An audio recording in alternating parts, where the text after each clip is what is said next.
මෙහෙදි 4 දෙනෙක්ගේ ඔළුවටම තිබ්බා. අපේ කවුද අපේ? එයා ඔයාගේ. එරුදැස් සිහිවිලා වැහෙ ආතර තරහව විරහව වේදනාව උන්ද ලොකු මහත්තයාගේ කාර් එකේ හැප්පුණාට පස්සේ ඒ අහිංසකයා මෙයාලව දාලා ගියා. මෙයා ඇත්තටම ලස්සනයි දනේ.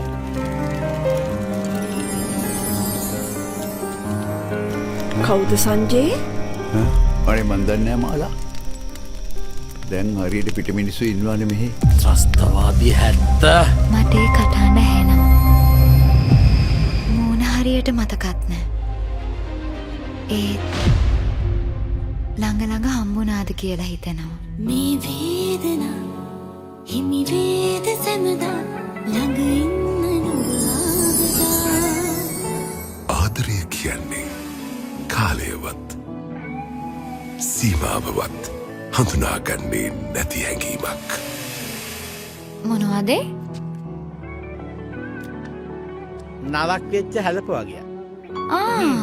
ටින් වල දාලා මේක රාවණ අඩවිය බලව්. නංගි. කවුද මිනිහා? ෆ්ලයිට් එක ලෑන්ඩ් කරලායි තියෙන්නේ. කොල්ලගේ නම තියෙනවනේ. අද මෙතන මිනි මරුමක් ආ.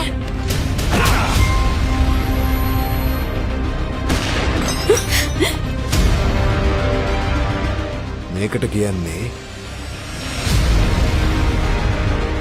කපෝති කියලා. ෆිල්ම් එකක් වගේ දැන් බලාගෙන හිටපන් වෙන දේ.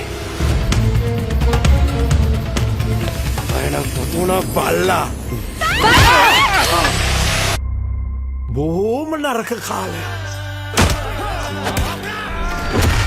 සුදු සඳ සාවිමා ඔයා මොකද මෙහෙ? සඳ ඇති විට ඔයා මොකද මෙහෙ? ඇති ඇයි පෙනෙනා සුදු සඳ සාවිමා සරා! මෙයාගේ හැටි එහෙම තමයි. හැමදේම හිතේ හංගන් ඉන්නවනේ. කාලය වුන්ව සදාටම වෙන් කරයිද? නොයාන දුරක නොයා ආයා දෙනෙත උස්ම මවෙත දිසලා කල්පනා coming soon.